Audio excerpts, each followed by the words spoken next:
Assalamualaikum warahmatullahi wabarakatuh. Jadi pada video kali ini saya akan menjawab pertanyaan-pertanyaan yang telah diberikan teman-teman di kolom komentar. Jadi yang pertama ada Wiranto Papotongan. Bro, saya mau bertanya, bagaimana asuransi syariah menghasilkan keuntungan jika pengelolaannya sesuai dengan prinsip syariah? Oke. Jadi, baik di asuransi syariah maupun asuransi konvensional, perusahaan akan memutar dana untuk menghasilkan keuntungan guna membiayai risiko dari para peserta asuransi. Akan tetapi, pada asuransi syariah, dana hanya bisa ditempatkan di jenis investasi yang tidak berhubungan dengan riba ataupun yang bertentangan dengan prinsip syariah. Pertanyaan kedua dari Zidan. Dalam proses investasi, apakah peserta asuransi syariah berhak mendapatkan untung? Dalam proses investasi, apakah peserta syariah berhak mendapatkan untung? Oke. Dalam proses investasi, proses investasi ini merupakan bagian dari pengelolaan dana. Jadi, sangat mungkin mendapatkan untung yang membuat dana kita berlipat ganda.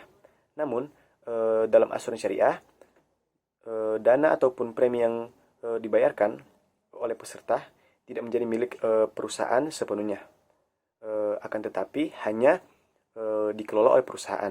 Jadi perbedaan kepemilikan ini akhirnya membuat peserta asuransi juga berhak atas untung dari penginvestasian dana yang dikelola perusahaan asuransi tersebut.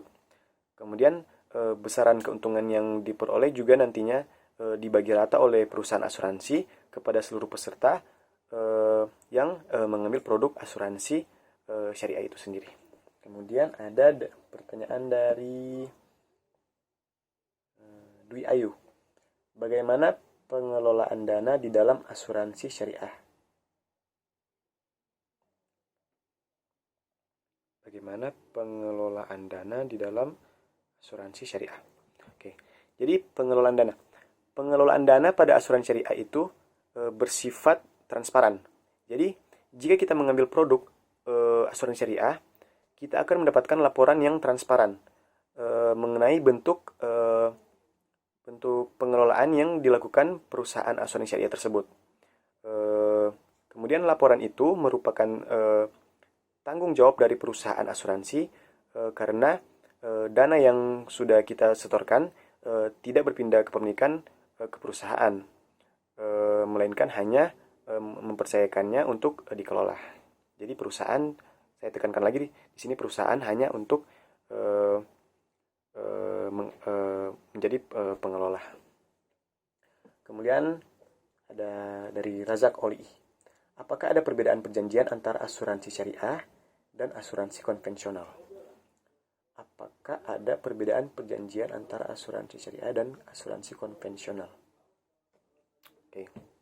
Jadi, asuransi syariah ini adalah jenis asuransi yang menggunakan perjanjian ataupun akad di dalamnya. Juga terdapat akad tolong-menolong.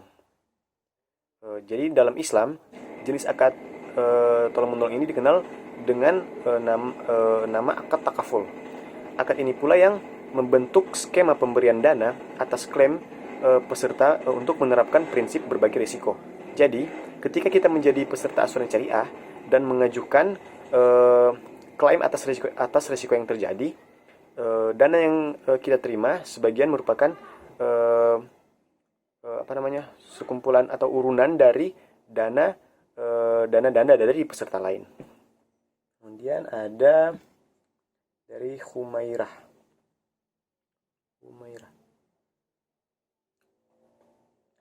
Bagaimana skema berbagi risiko dalam asuransi syariah? Asuransi syariah memberlakukan istilah dana tabaru ini sebagai premi yang sifatnya itu kontributif antara sesama peserta asuransi syariah itu.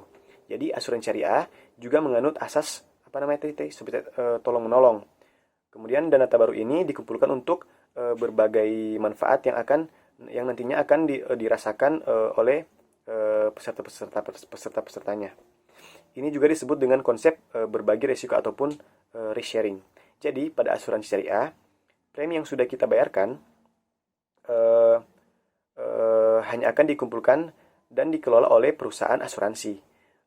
Dana yang terkumpul nantinya digunakan untuk membayar klaim yang diajukan oleh peserta asuransi syariah yang sedang menghadapi risiko sesuai dengan akad ataupun perjanjian yang telah disepakati di awal. Kemudian ada dari Nadilah.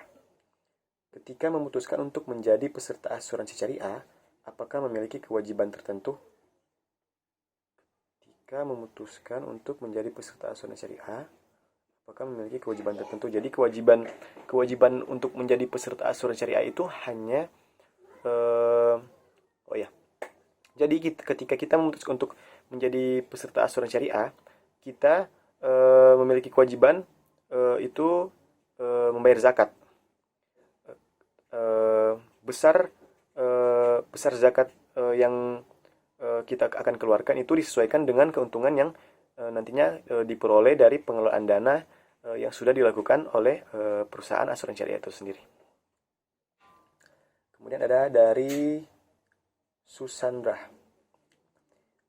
Assalamualaikum warahmatullahi wabarakatuh. Di dalam asuransi syariah, khususnya akad tabaruk, apakah mengenal dana hangus?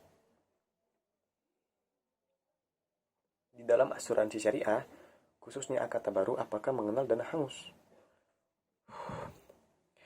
Terkait dengan dana hangus,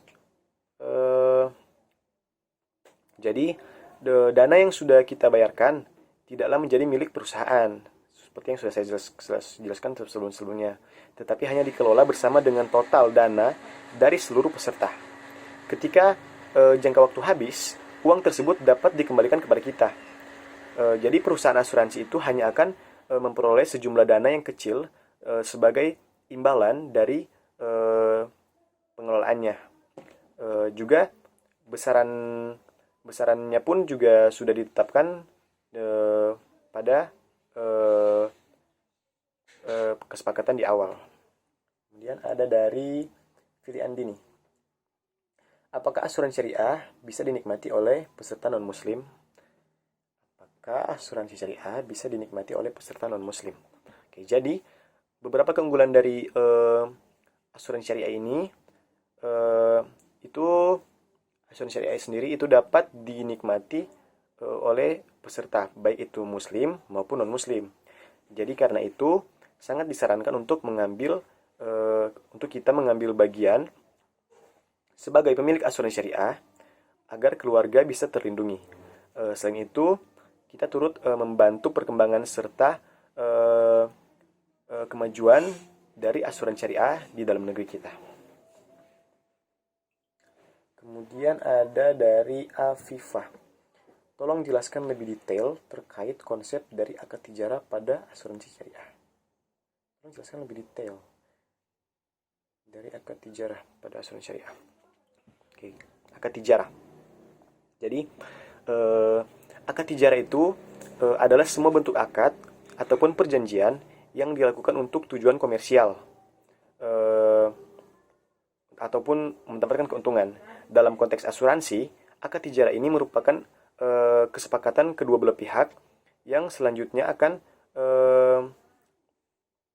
nantinya akan jadi aturan dasar untuk semua hal yang berlaku pada asuransi syariah yang akan dibeli begitu. Kemudian ada dari yang terakhir, Purnama. Tolong jelaskan lebih spesifik mengenai akad tabaruh. Tolong jelaskan lebih detail mengenai akad tabaruh. Tadi tijarah, sekarang tabaruh. Oke. Jadi akad tabaruh. Akad tabaruh adalah semua bentuk akad yang dilakukan dengan tujuan kebajikan dan tolong-menolong, bukan semata untuk tujuan komersial layaknya akad tijarah. Jadi dana tabaruk ini adalah dana yang disetorkan oleh peserta asuransi syariah dan nantinya akan digunakan untuk membantu peserta lain jika terjadi sebuah risiko yang tidak diinginkan. Jadi pada dasarnya setiap peserta akan menolong peserta lain dalam asuransi syariah ini. Dan kemudian perusahaan asuransi syariah berfungsi sebagai pengelola dana dana-dana dari nasabah. Terima kasih. Sekian video dari saya. Lebih dan kurangnya saya mohon maaf. Wassalamualaikum warahmatullahi wabarakatuh.